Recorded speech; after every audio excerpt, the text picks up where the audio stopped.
Pois é, estamos de casa nova, né, Roberto Maciel? Eu tô até no meu cantinho do É café isso aí. aqui, agora. Estamos diferente aqui no YouTube. Temos Nossos novidades, espaços, né? espaços Zen, muitas novidades. A semana toda, aliás, foi uma semana de grandes novidades. Algumas nem não tão surpreendentes, mas todas novidades, a gente pode ter certeza disso, é bem. Pois é, o fato da gente ter entrevistado aqui também, né? A gente poder entrevistar as pessoas, nossos convidados, isso é uma coisa bem bacana para as pessoas que estão aí do outro lado assistindo e interagindo com a gente, né? Interagem com a gente ao vivo na Coluna da Hora no Instagram. Bacana, né? E lembrando sempre também que a gente tem aqui o apoio técnico importantíssimo do André Reis, que é o nosso multi-instrumentista, guitarrista, gaitista, cantor, psicólogo e também nosso editor de imagens. Né? Isso, o André tem dado uma força muito bacana para a gente e a gente está agradecido. Agora vamos para o mundo bizarro, porque para variar, né, tem uns causos que eu acabo encontrando. E lembra que eu falei, né, na coluna da hora ao vivo no Instagram, de uma mulher de 80 anos na Rússia que tinha sido dada como morta, ficou 7 horas lá no necrotério do hospital, e aí encontraram o corpo dela no chão, e aí correram Aí. lá e viram que ela estava viva? Lembra disso? Pois Uhum. é. Agora, na Indonésia, apareceu uma criança, uma menina de 12 anos, que também dada como morta, e aí eles foram fazer todo um ritual. E no ritual o ritual fúnebre lá na Indonésia prevê o banho, né, do cadáver, e aí eles colocam toda uma roupa especial, flores e tal. E na hora desse banho, a menina abriu o olho. Imagina o susto, gente. Chamam de síndrome de Lázaro. E aí a menina acordou muitas horas depois falou, se mexeu e tal, e aí ficou aquele espanto. E também teve, na mesma semana, isso saiu em todos os jornais e eu achei genial. Deve ser, eu quero crer que é a promoção de algum filme, porque foi num cemitério, na cidade de Birmingham, lá na Inglaterra, Na e Inglaterra. apareceu a imagem de uma mulher de branco com um buquê. Isso à noite, aquelas câmeras noturnas. E a história que o vigilante conta é que ele ouviu o alarme, olhou para a câmera, viu aquela mulher, não parecia estar andando, segundo ele, e aí mandou correndo equipes lá de segurança. E quando chegaram lá, não tinha rastro de nada, de pegada, de ninguém. Era a noiva fantasma do cemitério. Isso aí sai em todos os jornais. E eu falei, gente, a gente tem que comentar porque não é possível que nesse mundo bizarro só a gente que pode falar, só a gente que não fala. Tem que falar. Tem que fazer parte da Trilha, coluna da hora. trilha sonora para isso aí é Ozzy Osbourne, Black Sabbath, essa imagem que você mostrou aí, falou para a gente, parece muito uma capa de um disco do Black Sabbath. O André pode até mostrar para a gente depois essa capa aí, colocar aí para a gente ver. Pois é, olha, é mundo bizarro, viu? O negócio aqui tá demais. O pessoal tá. Eu quero acreditar, Roberto, que isso aí, da Indonésia não. Da Indonésia foi um caso que foi reportado lá, né? Mas esse da noiva fantasma, eu tô querendo muito acreditar que é algum filme, porque se não for, olha, é de arrepiar. Vou Ah, contar um caos. Eu já fiz reportagem em cemitério meia-noite. Já fiz, aqui no São João Batista, e era para falar de uma sexta-feira 13, e a gente foi fazer lá, mas as pessoas, olha, tinham tanto medo, eu nem tinha, porque o São João Batista aqui, né, as lápides, né, são muito diferentes, tem uns muito grandes e tal, então quando a gente bonitas. colocava, bem diferentes, tal, e aí a gente, quando colocava a luz, sombreava de um jeito a outra, que ficava um negócio meio filme de terror, né, e Quem era o aí a teu gente pauteiro, tava. hein? Quem era o teu pauteiro? Essa foi uma pauta, se não me engano, da Olga Ribeiro. Pelo amor de Deus, Mas Olga aí a Ribeiro. gente foi para esse cemitério e foi. A matéria ficou muito engraçada, ficou muito legal. Eu conversei com o coveiro, óbvio, que disse que não via nada. Aí apareceu um gato preto durante a reportagem, todos os elementos que a gente precisava. Mas nada demais aconteceu. Só que, assim, realmente, parando para olhar à noite, meia-noite, no cemitério, não é um negócio muito aprazível Não da é gente muito legal, tá, não. não. Não Não é é muito legal, mesmo? não. Coisas que a reportagem também nos dá, né? Essas coisas esquisitas. E até lembro de um comerciante que a gente entrevistou, e até para o Fantástico, a história dele já foi que ele dormia, ele tinha um ferro velho, até que pegou fogo, e aí ele ia, toda noite ele ia dormir, botava a televisão, ia dormir em cima do túmulo da mulher dele. Não sei se você lembra desse caso, Sim, aqui sim. em Fortaleza. Chico, Tinha ele, eu Chico conversei com Sucata. ele. Chico Sucata. Chico Sucata, conversei com ele e ele ia toda noite e ele dizia que tudo bem, que nunca tinha visto nada demais. Aliás, até torcia para que a mulher dele aparecesse para ele. Que bonitinho, né? Tadinho. Ele dormia com as peças íntimas dela, ficava lá com um buquê de flores e tal. Essa história é É, bem assim, dolorido, né? curiosa, bem Saudade. curiosa, dolorida e real, É, extremamente e real. falando em história real, vamos voltar aqui para a nossa vida. A gente tem um projeto, é um projeto isso, Roberto? Me explica. A questão de vítimas de violência sexual e dos causadores da violência Dos sexual, agressores. os agressores. O que está tramitando sobre isso? Olha, é um projeto da deputada Marina dos Santos, do Republicanos, na Câmara dos Deputados, Câmara Federal, que estabelece que somente após um tratamento psicológico e médico, os agressores sexuais poderiam ser liberados das sentenças que eventualmente eles forem, das sentenças às quais eles eventualmente sejam condenados pela justiça. Nesse cenário, as vítimas também teriam direito a tratamento psicológico e tratamento médico. Me parece até justo, mas a gente deve observar que, para o caso do doente, do agressor, daquele que comete o crime sexual, existe o tratamento que a justiça dá. Então, tudo que se faz na justiça em relação a esse tipo de crime, de delito, passa por uma avaliação profissional, técnica e também de médicos e também de psicólogos, no sentido justamente de evitar que a sentença seja abaixo, ou seja, inferior ou até superior àquela que é justa e necessária.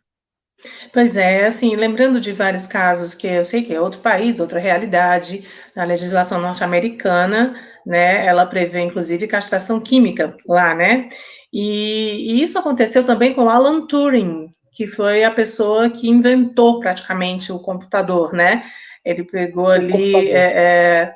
né, na Inglaterra, porque ele assumiu que era homossexual, e aí ele teve a castração química, e aí, depois ele se matou, né? Dizem até que é um dos motivos da Apple ser Apple, seria em homenagem a ele, mas depois o Steve Jobs disse que não.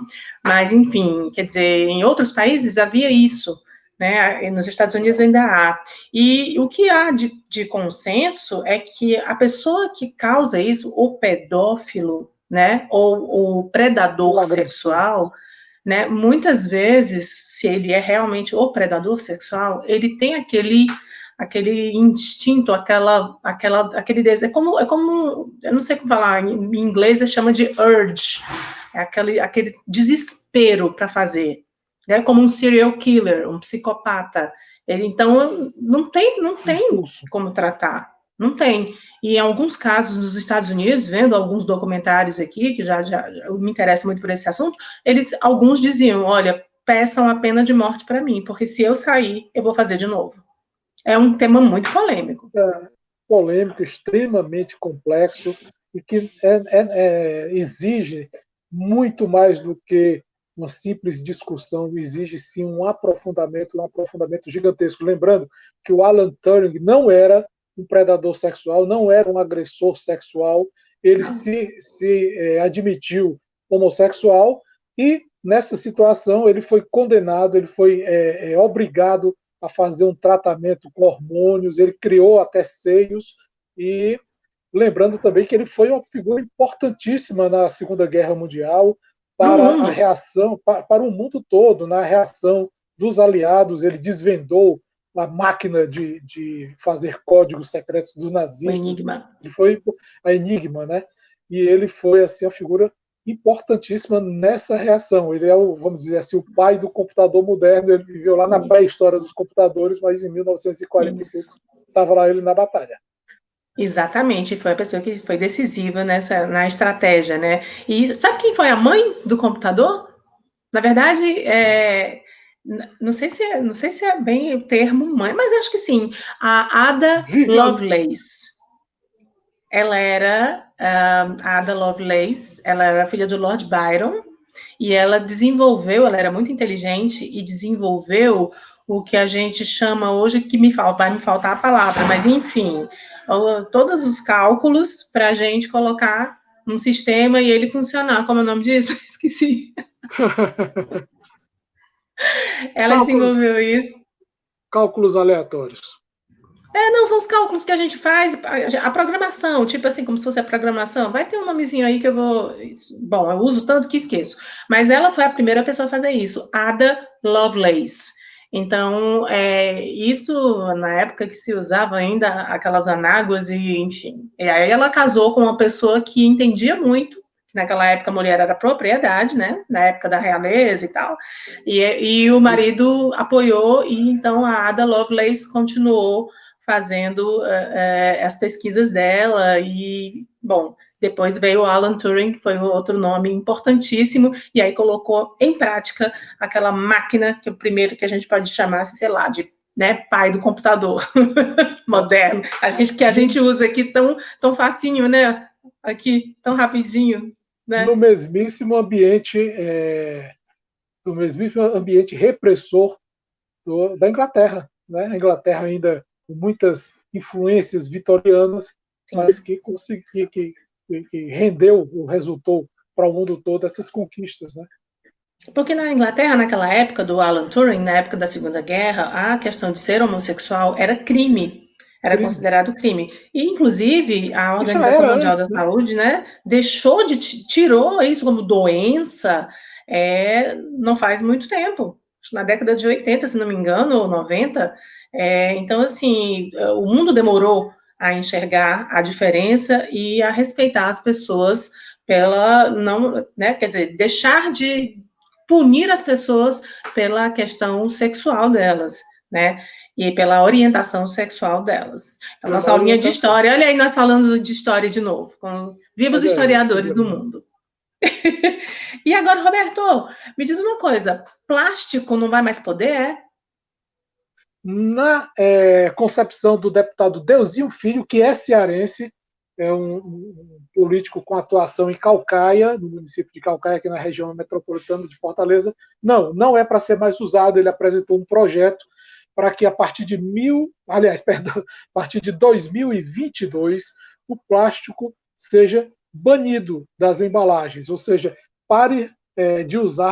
que se pare de usar plástico nesses processos e assim, de certa forma, qualificar ou oferecer mais segurança, mais qualidade para um ambiente natural. Olha, eu acho essa proposta super legal, hein? A gente já afastou. A gente já afastou aí os canudinhos de plástico e agora faltam outros produtos, né?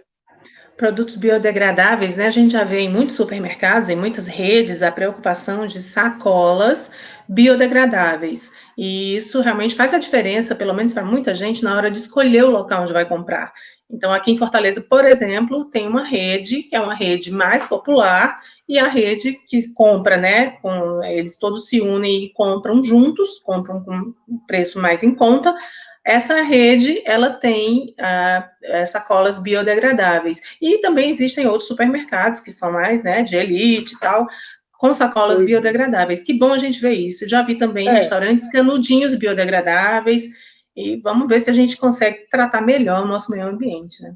É extremamente grave, porque o ambiente natural ele não absorve esse tipo de produto. Significa o quê? Que daqui a 200, 300 anos, o plástico que nós utilizamos nesse momento em que nós descartamos, esse plástico ainda vai estar alcançando o meio ambiente com efeitos extremamente negativos e perigosos para a natureza, para as pessoas, e isso aí é de uma gravidade imensa e intensa. Então, realmente é importante que se tenha cuidado com esse tipo de situação e que se crie. Olha, lembrando, eu estava lembrando agora, que a gente já está incorporando ao nosso dia a dia mais um elemento, mais um produto de plástico descartável. São aquelas luvinhas que a gente usa no supermercado, usa no restaurante, no restaurante de autosserviço, de self-service, para fazer, para preparar o prato e tal, aquela coisa toda, e a gente tem que descartar aquilo ali. Olha, aquilo ali vai para o ambiente, viu?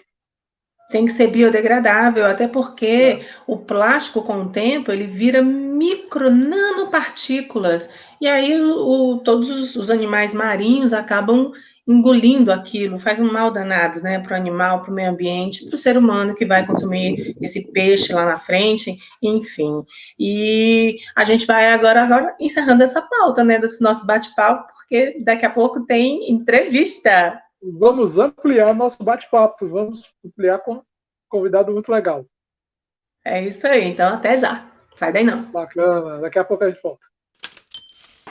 E eis que Roberto Maciel e eu estamos aqui com simplesmente Caroline Ribeiro, que nos mata de saudade, né, Carol? Oi, Ai, Roberto. nos Olá, matamos, né? olá você, olá Eveline e Carol, tudo bem? Oi, Roberto, oi, Eveline. Ai, que prazer, não é? Nos matamos de saudade, todos, os cearenses e amigos, colegas de trabalho, sempre deixam saudades uns nos outros.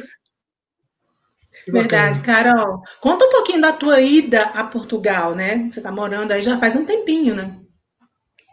Já vou fazer 5 anos agora, em outubro, que estou aqui em Portugal e, bom, vocês acompanharam, né, um pouquinho daquele momento de mudança na época, sair da TV, deixar Fortaleza. Era um plano, não é? Faz parte de um planejamento aí de crescimento profissional, de experiências também, para aproveitar um pouquinho essa fase da juventude e dar um gás na carreira também, né? Então, vim para cá, estudei, tenho tido boas oportunidades também de trabalhar, de exercer o jornalismo, e de conhecer um pouquinho melhor também de como é que se faz jornalismo em outro país, em outro continente, não é? Que tem outros contextos, outras peculiaridades, mas estou sempre com o olhar voltado aí para o nosso Brasil e para o nosso Ceará, principalmente, que é a minha casa. Caroline Ribeiro, você conhece, ela foi apresentadora na TV Verdes Mares, jornalista, ela é mestre ou mestra em comunicação em Lisboa e ela tem sido uma observadora bastante privilegiada, a gente pode dizer, de todo esse cenário que está modificando a vida e o comportamento das pessoas, tanto no outro lado do Oceano Atlântico quanto aqui no Brasil, por conta da pandemia do coronavírus, não é isso? É, Roberto, todo mundo, na verdade, atualmente, não é, consegue exercer esse papel de olhar, de observar, de analisar tudo que está acontecendo, não é? Eu acho que é um cenário tão atípico, eu acho que ninguém jamais imaginou que nós passaríamos por uma situação dessa, não é? Ainda mais num contexto global. Então, acaba que, enfim, todo mundo vira assim um pouco de analista também das situações, até para tentar se proteger, tentar entender melhor. E eu acho que é um momento em que não só a saúde nos preocupa, não é? Mas existe uma série de outras questões sociais que começaram a ser intensificadas com a pandemia e questões para as quais a gente não estava olhando muito, mas agora é impossível virar o rosto. Então, a gente tem material aí para desbravar, para esmiuçar, para tentar entender, para ver como é que as coisas talvez vão conseguir se alinhar ou não, não é? Eu acho muito difícil que as coisas se alinhem de uma maneira correta, ainda assim, e estou aqui, não é? Vendo tudo que acontece no Brasil, conversando com muitos brasileiros que estão fora também, principalmente os brasileiros que moram aqui em Portugal. Tem sido difícil ver de longe, assim, tudo que tem acontecido no Brasil, enfim, claro, no mundo todo, mas especialmente no Brasil e em Fortaleza, no Ceará, é muito difícil estar de longe acompanhando certas notícias, vendo certas situações, e tenho tentado também através do trabalho, não é? Passar um pouquinho do que tem acontecido aqui em Portugal, de como é que as coisas estão evoluindo, como que as pessoas têm agido, não é? Enfim, as questões que têm movimentado aqui o país, que são de muito interesse dos brasileiros, não só pela comunidade que já reside aqui, que é enorme, é a maior comunidade imigrante, mas também pelos brasileiros que estão no Brasil, que têm as suas famílias aqui e que têm curiosidade, têm interesse, têm outros tipos de laços com Portugal. Pois é, Carol, e como é que é o nível de atenção ou de expectativa que se pode ter quem está do outro lado, como eu disse, do outro lado do oceano, em relação à sua vida aqui no Ceará, sua vida no Brasil, seus familiares, enfim, as pessoas com quem vocês se relacionavam? Como é que está essa leitura que se pode fazer agora dessa situação tão complexa, tão difícil? Dessa situação, tu pode só repetir o finalzinho? Roberto, deu uma cortadinha. Essa situação tão complexa, tão difícil. Você diz como a gente olha daqui para aí. Assim, o problema é que a gente está limitado, não é? Assim, a gente não pode, nesse momento, ir e vir de uma maneira solta, não é? A qualquer momento, antes disso tudo, qualquer problema que acontecesse com a minha família, eu tinha liberdade total de comprar uma passagem, é complicado, mas vou para Fortaleza, enfim, e como fiz, inclusive, enfim, perdi meu avô há alguns meses, e antes da pandemia ele já estava doentinho, e no início de março eu fui para Fortaleza, então, assim, era uma situação que a gente conseguia resolver, conseguia agir. Agora está todo mundo limitado, e por mais que já exista alguma flexibilidade e possibilidades de quem está aqui ir ao Brasil, ver a sua família, encontrar, o medo ainda é muito grande. Então, nesse momento, eu, por exemplo, não tenho nenhuma segurança de pegar um avião, que já posso fazer, porque já há voos. Na verdade, os voos entre Brasil e Portugal nunca pararam completamente, o Brasil ficou numa exceção aí, que, enfim, depois a gente pode falar sobre isso, mas eu hoje não tenho segurança de pegar um avião e ir para Fortaleza, porque eu vou estar num ambiente onde tem outras 200, 300 pessoas, que é dentro de um avião, durante sei lá quantas horas fechada, e esse fluxo, esse movimento, eu só penso em quando chegar em casa, o contato com meus pais, que já têm mais de 60 anos, e isso me gera uma angústia muito grande. Então, assim, como eu estava falando, acompanhar de longe é muito difícil, é muito complicado, assim. Houve dias em que eu fiquei muito abalada, enfim, por conta de acompanhar a evolução, o crescente número de casos e ficar sabendo de algumas vítimas, algumas pessoas que infelizmente faleceram, que tinham alguma proximidade, não comigo, mas com pessoas que eu conheço, ver esse sofrimento, ver essa angústia e principalmente a incerteza toda que ainda existe sobre esse vírus, sobre essa doença, nos deixa realmente muito, muito abalados. A gente fica assim pensando, poxa vida, o que é que vai ser, não é? Como é que vai ser? Será que nunca mais eu vou conseguir ir em casa? Então, é o que eu digo, assim, a gente conversa, eu converso com minha família todo dia, nem que seja troca rápida, assim, de mensagem pelo WhatsApp mesmo, né? Um texto, alguma coisa assim. E a minha tranquilidade vem de saber que eles estão em casa, que estão fazendo o mínimo possível tendo o mínimo possível de contato externo. Claro que, enfim, tem que trabalhar, tem algumas atividades que eles não podem deixar de fazer, meus pais e meu irmão, mas eles estão se resguardando, estão se prevenindo, e é isso que me deixa assim um pouco mais tranquila. Mas também, por outro lado, o fato de estar num país que, de certa forma, controlou melhor a situação, me deixa com uma margem de respiro. Então, hoje, agora, a gente já pode sair para jantar fora, a gente já consegue encontrar alguns amigos no restaurante, ou ir até a casa de alguns amigos, como inclusive já fizemos. Jantamos com 2 casais amigos a semana passada.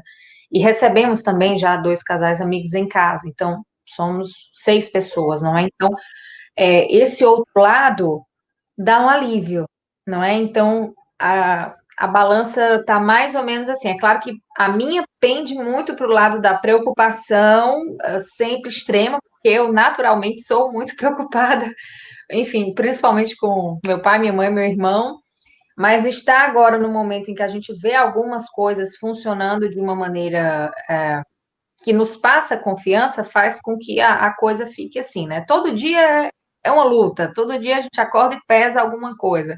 Tem sido essa a dinâmica e eu acredito que é assim que vai ser por muito, muito tempo ainda. Eu acho que a vida vai ter que ser assim nessa pesando, não é? O que não pode, como é que tá o coração, como é que não tá. Acho que é Todo isso. dia uma surpresa, né, Carol? Todo dia, todo dia é uma surpresa. Eu acho que se tem uma coisa que a gente tem visto com essa pandemia é que a gente não sabe o que esperar, não é? Não sei se vocês têm essa sensação. É claro que existem alguns padrões, e é óbvio que a gente sabe o que esperar em um cenário em que não houve uma atenção, em que não houve um controle, em que não houve uma determinação, um incentivo ao isolamento, à quarentena, ao uso de máscara. Nós sabemos o que esperar disso tudo, não é? É lógico. Mas, por outro lado, a doença em si é muito misteriosa. A gente começou com aquela coisa de, grupo de risco são os mais velhos, as crianças podem estar imunes, e agora a gente vê pessoas jovens que infelizmente morrem, e outros idosos com mais de 100 anos que se recuperam, e ninguém sabe muito ao certo como é que se pega. Eu tenho uma grande amiga e irmã que estava em Brasília, isolada há meses, 2 meses em casa, sozinha, e pegou. Então, assim, foi do restaurante que ela pediu e a embalagem veio, foi quando ela pegou um táxi porque teve que ir numa farmácia porque estava gripada. Então, assim, é loucura, né? É filme, eu acho. É filme. E nós É temos dois filme. cenários bastante distintos aqui nos países. Portugal conseguiu algum êxito, e com muito êxito, aliás, conseguiu avanços em relação à doença, conseguiu conscientizar as pessoas a ficarem mais em casa, a praticarem o isolamento social. O Brasil está caminhando agora, na verdade, para 110 mil casos de mortes, ou está chegando a 110 mil mortes pelo coronavírus. Esse desequilíbrio entre duas realidades, duas situações, como é que isso aí tem sido visto em Portugal, já que temos relações tão próximas, os brasileiros com os portugueses? Tudo da agenda brasileira interessa muito a Portugal. Então, não só agora, óbvio, mas assim, exemplos bobinhos. Cultura, novela, música, futebol, enfim, claro, né? Nos últimos tempos, até por conta, se intensificou com o Jorge Jesus no Flamengo, mas enfim. Política, então, assim, a agenda do Brasil faz parte rotineiramente da vida em Portugal. As notícias do Brasil, por exemplo, enfim, principalmente quando envolve política e essas questões da pandemia, a agenda brasileira abre os principais jornais na TV aqui, são capa dos principais jornais impressos. Então, assim, eles sabem tudo o que acontece e analisam, e sabem contexto, e relacionam. E nesse cenário de pandemia, basicamente, assim, claro, houve diversas situações, mas se a gente pode dar, assim, um resumão geral do que aconteceu, foi que o Brasil está muito mal visto, e não só está muito mal visto, como, assim, como gera um certo repúdio. E as pessoas aqui param e pensam, mas como é que pode? O que é que falta para as pessoas entenderem que o que funcionou foi o isolamento, ou por que que essas medidas não são tomadas? Então, há muitas manifestações, até porque as articulações de grupos ativistas, de entidades, principalmente entidades mais ligadas às questões ambientais, de direitos humanos, as articulações são muito grandes. As entidades portuguesas são muito próximas das entidades brasileiras. Então, há muita cobrança. Aqui sempre tem petição por maior atenção à questão dos direitos das mulheres, à questão dos indígenas, à questão da Amazônia. É muito quente tudo isso que envolve o Brasil aqui. E ver essa situação relacionada à pandemia fez com que houvesse muitas críticas na televisão, nos meios de comunicação, os colunistas dos jornais impressos, houve várias manifestações com cobranças e análises de que a situação realmente é muito preocupante e houve, em alguns momentos, manifestações no seguinte sentido: olha, se o Brasil não resolver, a gente não vai poder deixar entrar quem vem do Brasil para cá. Então, até esse tipo de dilema foi gerado, né? E continua, porque, como eu disse, o Brasil faz parte de uma exceção, com quem Portugal sempre manteve voos, mesmo quando a própria União Europeia determinou que as fronteiras fossem fechadas, naquela época, em março, né, abril até maio, quando tudo aqui estava fechado, completo, não tinha fluxo de nada. A gente mora aqui em Lisboa numa rota de avião, e assim, passamos meses sem ouvir assim com a frequência, sabe, que a gente escuta. E o Brasil está numa exceção porque é um país de comunidade lusófona, assim como o Brasil, Estados Unidos, Canadá e os demais países de língua portuguesa na África, todos foram mantidos nas exceções. E houve muito questionamento: olha, vão manter o Brasil nas exceções com a situação que está? E isso gera insegurança em todo mundo, não é? Gera insegurança em quem está aqui, porque muita gente que estava aqui teve que voltar. A situação com os brasileiros aqui no início, gente, em março, vocês não têm ideia, era gente dias dormindo em fila do aeroporto, sem ter o que comer, sem ter dinheiro para nada. É claro que houve muitas pessoas que foram aquelas que estavam ainda no turismo, foram pegas de surpresa, mas a quantidade de brasileiros que resolveu voltar para o Brasil porque se viu aqui sem nada, sem dinheiro, sem ter o que comer, foi muito grande. Isso foi um caos, assim, em março e tudo, e as ações demoraram para acontecer. Tudo isso foi fazendo com que as pessoas fossem olhando e dizendo: gente, mas como é que pode? O Brasil vai deixar essa brasileirada aqui toda na situação que está? E como é que vai ser? A gente vai deixar ainda vir voo do Brasil para cá? Ninguém vai fazer nada? E a gente nem precisa lembrar os muitos interesses, as muitas coincidências, vamos dizer assim, que nós temos com os portugueses em campos como, por exemplo, a cultura e a economia. Né? Então, a gente tem, por exemplo, investidores portugueses que têm negócios no Brasil, a gente tem profissionais liberais brasileiros que têm atividade em Portugal. Isso é uma relação, na verdade, muito íntima. Eu diria até mais forte, tão forte quanto no começo da nossa história com Portugal, da história do Brasil com Portugal. É muito forte essa nossa relação, é uma relação que se preserva e talvez até tenha mais intensidade, né? Tenha criado mais intensidade.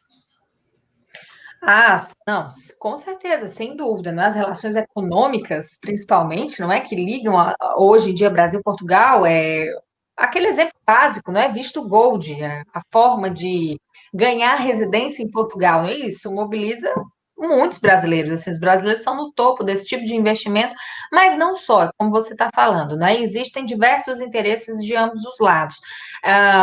Não tem, assim, uma agenda tão expressiva em termos de volume de negócio mesmo, de importação e exportação. É claro que o Brasil é o principal cliente, principal comprador de certos produtos portugueses, está aí no topo, não é? Em questão de vinhos, azeite, para ir aqui para os exemplos que são mais do nosso dia a dia. Mas toda essa agenda existe. Agora, nesse ponto, eu acho que, bom, o impacto foi para todo mundo, né? Foi para o mundo todo. É óbvio que a surpresa e as preocupações existem para todo mundo. O problema é que com o Brasil, com o passar do tempo e a falta de uma resolução específica para a situação, isso é que fez com que o olhar para a situação no Brasil fosse ficando um olhar muito mais crítico do que o que há para outros países, não é? Então, o Brasil não tem ainda um controle da pandemia, isso é fato. Quando aqui na Europa, Portugal e os outros conseguiram, de certa forma, algum êxito, embora tenham demorado, enfim, a gente entra naquelas questões do que foi feito no início, mas agora, como a própria Organização Mundial de Saúde falou ontem ou antes de ontem, não é nem uma segunda leva que vai acontecer agora na Europa, é uma mudança de perfil. Então já é uma nova etapa, não é? As pessoas se organizaram para uma coisa e agora já começamos a ver que realmente há uma mudança, há novos casos, há novos alertas e outras preocupações que começam a se intensificar nesses últimos dias aqui na Europa, mas já é uma outra situação. Então, o Brasil está ainda naquela primeira e na primeira muito grave. E isso é que gera incompreensão ainda, né? As pessoas param e pensam, como é que chegou-se a isso quando, enfim, poderia talvez ter sido muito menos do que essas 100 mil mortes que você mencionou.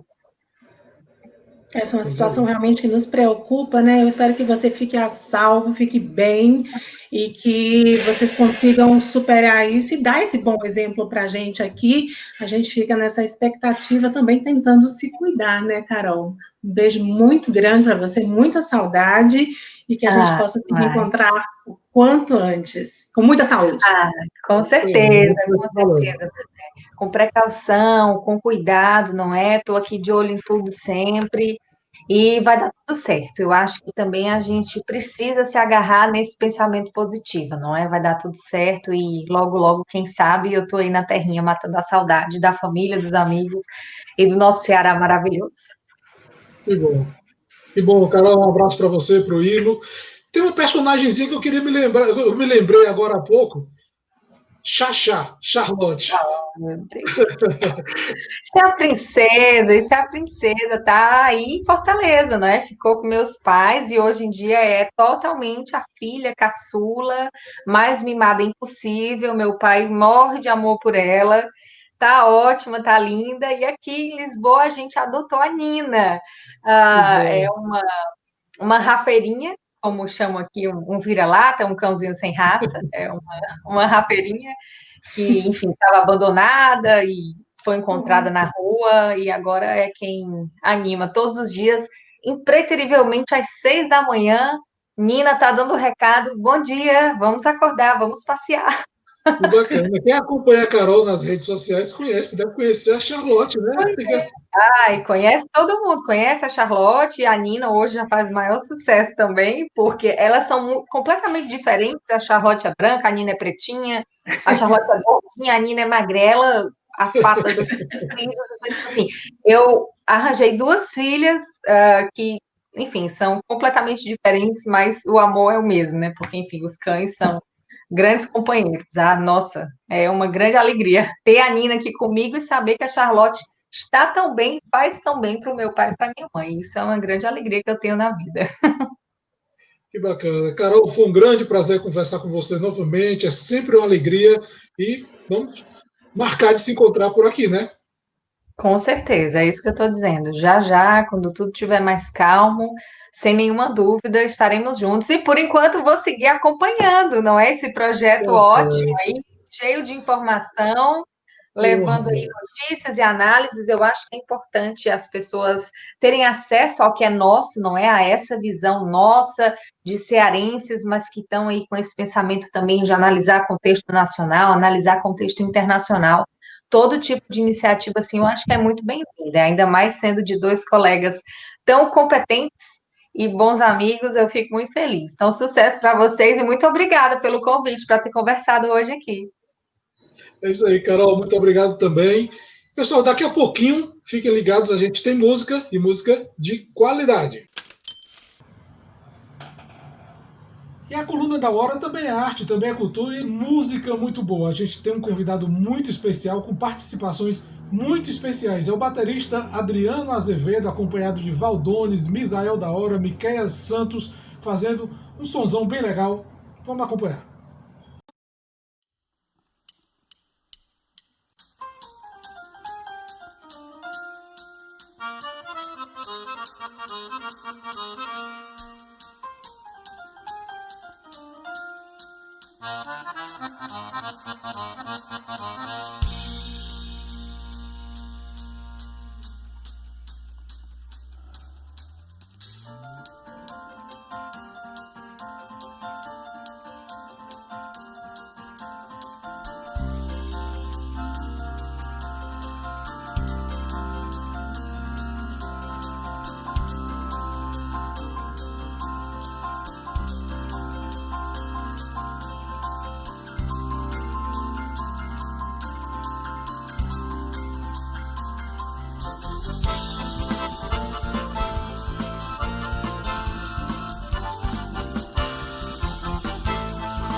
E é isso aí, pessoal. Foi muito bacana esse primeiro encontro da Coluna da Hora aqui no YouTube. A gente lembra, faça sua inscrição, assine, acione o sininho para receber sempre as notificações, as informações aqui do canal Coluna da Hora. A gente conta com vocês sempre às terças e quintas-feiras. Tchau.